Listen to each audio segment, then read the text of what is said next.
फातिमा की रानी माँ, प्रभु यीशु की माँ, आसरा तू ही है माँ।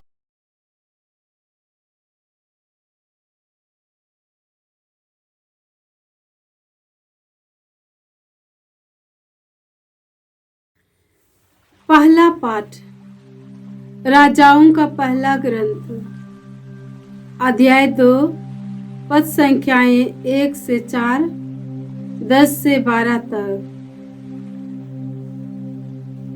जब दाऊद के मरने का समय निकट आया तो उसने अपने पुत्र सुलेमान को यह अनुदेश दिया, मैं भी दूसरे मनुष्यों की तरह मिट्टी में मिलने जा रहा हूँ। धीरज धरो और अपने को पुरुष प्रमाणित कर दो। तुम अपने प्रभु ईश्वर के प्रति अपना कर्तव्य पूरा करो, उसके बताए हुए मार्ग पर चलो, उसकी विधियों, आदेशों, आज्ञाओं और नियमों का पालन करो, जैसा कि मूसा की संहिता में लिखा हुआ है। तब तुम अपने सब कार्यों और उद्योगों में सफलता प्राप्त करोगे और मुझे दी गई प्रभु की यह प्रतिज्ञा पूरी हो जाएगी। यदि तुम्हारे पुत्र ईमानदार होकर मेरे सामने सारे हृदय और आत्मा से सन्मार्ग पर चलते रहेंगे तो इस्राएल के सिंहासन पर सदा ही तुम्हारा कोई वंशज विराजमान होगा। दाऊद ने अपने पूर्वजों के साथ विश्राम किया और वह दाऊद नगर में कब्र में रखा गया। दाऊद ने इस्राएल पर 40 वर्ष तक राज्य किया, हेब्रोन में 7 वर्ष तक और यरूशलेम में 33 वर्ष तक। सुलेमान अपने पिता दाऊद के सिंहासन पर बैठा और उसका राज्य सुदृढ़ होता गया। प्रभु की वाणी। ईश्वर को धन्यवाद। भजन अनुवाक्य। हे प्रभु, तू समस्त पृथ्वी का शासक है। हे प्रभु, तू समस्त पृथ्वी का शासक है। हे प्रभु, तू धन्य है, अनादि काल से और सदा के लिए तू इस्राएल हमारे पिता का ईश्वर है। अनुवाक्य। हे प्रभु, तू समस्त पृथ्वी का शासक है। हे प्रभु, तू समस्त पृथ्वी का शासक है। हे प्रभु, तुझ में है महिमा, सामर्थ्य, प्रताप, गौरव तथा प्रभुत्व। स्वर्ग में तथा पृथ्वी पर जो कुछ है तेरा ही है। अनुवाक्य। हे प्रभु, तू समस्त पृथ्वी का शासक है। हे प्रभु, तू समस्त पृथ्वी का शासक है।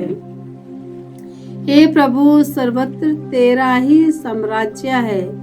तू समस्त विश्व का अधिपति है। धन और सम्मान तुझसे मिलता है। अनुवाक्य। हे प्रभु, तू समस्त पृथ्वी का शासक है। हे प्रभु, तू समस्त पृथ्वी का शासक है।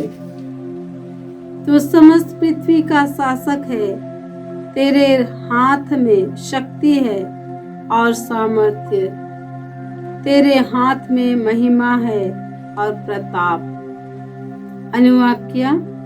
हे प्रभु, तू समस्त पृथ्वी का शासक है। हे प्रभु, तू समस्त पृथ्वी का शासक है। जय घोष। हालेलुया। ईश्वर का राज्य निकट आ गया है। सुसमाचार में विश्वास करो। हालेलुया। प्रभु आप लोगों के साथ हो और आपकी आत्मा के साथ। संत मार्कुस के अनुसार प्रभु यीशु ख्रिस्त का पवित्र सुसमाचार।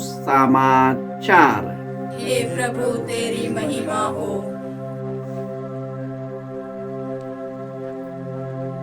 अध्याय 6 पद संख्याएं 7 से 13। यीशु 12 को अपने पास बुलाकर और उन्हें अपदूतों पर अधिकार देकर दो दो करके भेजने लगे। यीशु ने आदेश दिया कि वे लाठी के सिवा रास्ते के लिए कुछ भी नहीं ले जाए, न रोटी, न झोली, न फेटे में पैसा। वे पैरों में चप्पल बांधे और 2 कुर्ते नहीं पहने। उन्होंने उनसे कहा, जिस घर में ठहरने जाओ, नगर से विदा होने पर वहीं रहो। यदि किसी स्थान पर लोग तुम्हारा स्वागत न करे और तुम्हारी बातें न सुने, तो वहां से निकलकर उन्हें चेतावनी देने के लिए अपने पैरों के धूल झाड़ दो। वे चले गए। उन्होंने लोगों को पश्चाताप का उपदेश दिया, बहुत से अपदूतों को निकाला और बहुत से रोगियों पर तेल लगाकर उन्हें चंगा किया। यह प्रभु का सुसमाचार है। हे क्रिस्त तेरी स्तुति हो।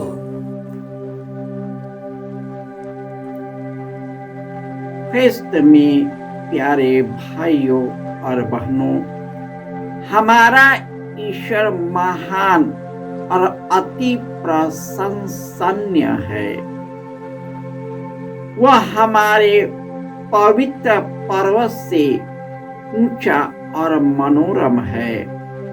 वह समस्त पृथ्वी को आनंद प्रदान करता है और प्रभु जिस गढ़ों में निवास करता है वह सुरक्षित रहता है। आज के पहले पाठ में राजा दाऊद अपने मरने से पहले अपने पुत्र सुलेमान को यह सलाह देता है कि तुम जिंदगी भर ईश्वर को प्यार करोगे, उसके मार्ग पर चलोगे, उनकी आज्ञाओं का पालन करोगे और ईश्वर ने मूसा के द्वारा जो भी विधान दिया है उस विधान का पालन करोगे, तब तुम्हारा वंशज सिंहासन पर हमेशा विराजमान रहेगा और तुम्हारे वंश में ईश्वर सदा कार्य करता रहेगा। इस तरह दाऊद इस दुनिया को छोड़ गया और अपने पुत्र को ईश्वर के शिक्षा दिया। और आज के सुसमाचार में प्रभु यीशु अपने जीवन में जो भी कार्य किया था, ईश्वर ने जो भी अधिकार दिया था, उन्होंने अपने सभी चंगाई के अधिकार को, स्वर्गीय अधिकार को अपने शिष्यों में साझा करता है और उन्हें दो दो करके मिशन कार्य के लिए भेजता है। उसने कहा कि तुम अपने साथ रास्ते के लिए न रोटी लोगे, न झोली लोगे, न फेटे में पैसा लोगे। इस प्रकार तुम जिस घर में प्रवेश करते हो उसे शांति का अभिवादन करो, और जो लोग तुझे स्वीकार नहीं करता है तुम बाहर आकर अपना पैरों के धूल झाड़ दो, जिससे वे जो तुझे अस्वीकार कर दिया उसने मुझको अस्वीकार कर दिया, और जो मुझको अस्वीकार किया वह पिता को अस्वीकार किया जिसने मुझे भेजा है।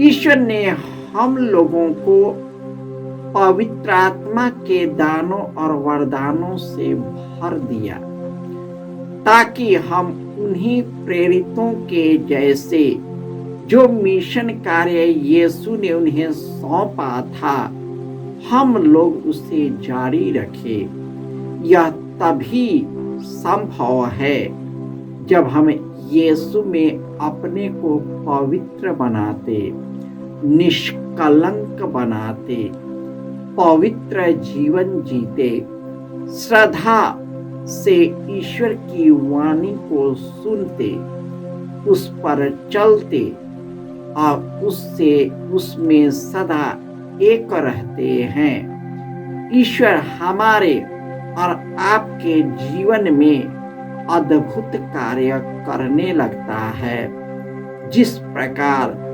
यीशु अपने शिष्यों के द्वारा कई चमत्कार किया, उसी प्रकार यीशु आज भी पवित्र आत्मा को देकर कई प्रकार के कार्य करते हैं।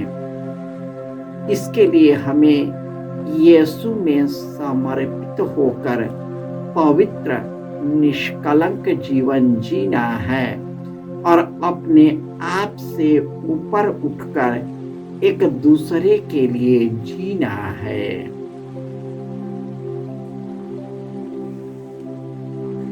जय यीशु।